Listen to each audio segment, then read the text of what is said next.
Confederation of African Football Disciplinary Board has imposed heavy sanctions on the Senegal and Moroccan football federations and certain players and officials for their roles in the chaotic end to the Africa Cup of Nations final in Rabat earlier this month. For more on this, we now speak to Luxolo Septermber from the Confederation of African Football. Lux, a very, very good morning to you. I would have mentioned all your titles, but there are many at the Confederation of African Football. Just firstly, like, speak us through the process that you've gone through, because we know obviously that there was a lot of chaos during that final out in Rabat between Morocco and Senegal, and then you went and investigated matters that took place on the field of play. Speak us just through the process that CAF has undergone in the past couple of weeks since the final. Well, thank you very much, Vutsue. I think, first of all, it was important for CAF to follow all the processes following what transpired. The AFCON itself was by far the most successful AFCON ever in the history of this competition. However, of course, there was an issue of what happened towards the end of the match.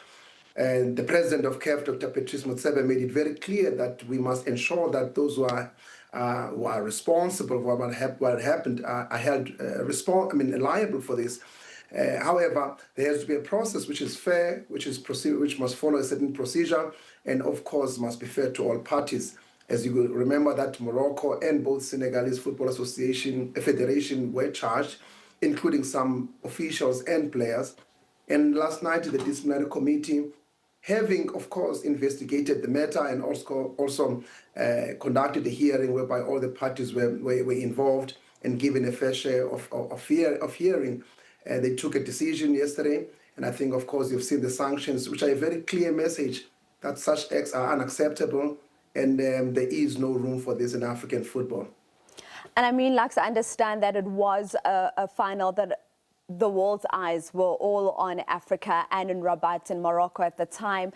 But these sanctions seem quite a bit harsh when one considers, you look at the 5-ban suspension on the head coach of Senegal, you look at the 2 players of Senegal getting 2-match suspensions, Ndiaye as well as Sarr. And on the side of Morocco, you look at, of course, we've got Sabari getting that 3-match suspension as well as $100,000 personally, with Hakimi getting that 1-match suspension because one other suspended.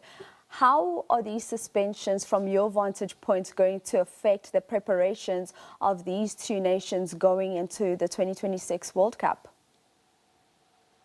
I think you must look at everything holistically. I think since Dr. Motsepe took over at CAF, everyone can see what has happened and the impact of his leadership in turning around African football. 5 years ago, nobody trusted African football. No one wanted to associate themselves with African football. 5 years later, CAF is not only profitable, CAF is now, the AFCON is now ranked amongst the best ever competition. It's important to ensure that we send a clear message that, the future of Africa depends on this AFCON being credible, being competitive, and of course everybody else conducting themselves in a certain way. And I think the message from the Disciplinary Committee is quite clear. Not only the suspension of players and officials, but also imposing heavy fines in both the federations from Senegal and also Morocco. The image of African football and also the ethical conduct, the credible ethical conduct, is non-negotiable under this leadership of CAF. And perhaps we can delve a little bit deeper then in that you speak about those sanctions imposed on Morocco as well as Senegal. Do the 2 countries have an opportunity to appeal that outcome, or is it final? I think you will see. From the first hour of the incident, actually after the incident, people were saying CAF must act now. But it was important for CAF to follow the right process. Taking the matter through the right processes, through the competent structures, and of course, there is a process that is afforded, an opportunity that is afforded to all the parties. They have an opportunity to appeal to the CAF Appeals Board. Thereafter, they have an opportunity to appeal this to CAS. And as much as, we have to, all of us must be bound by the rules, by the rule of law, by the regulations of FIFA, by the regulations of CAF, and safeguard and protect the image of African football.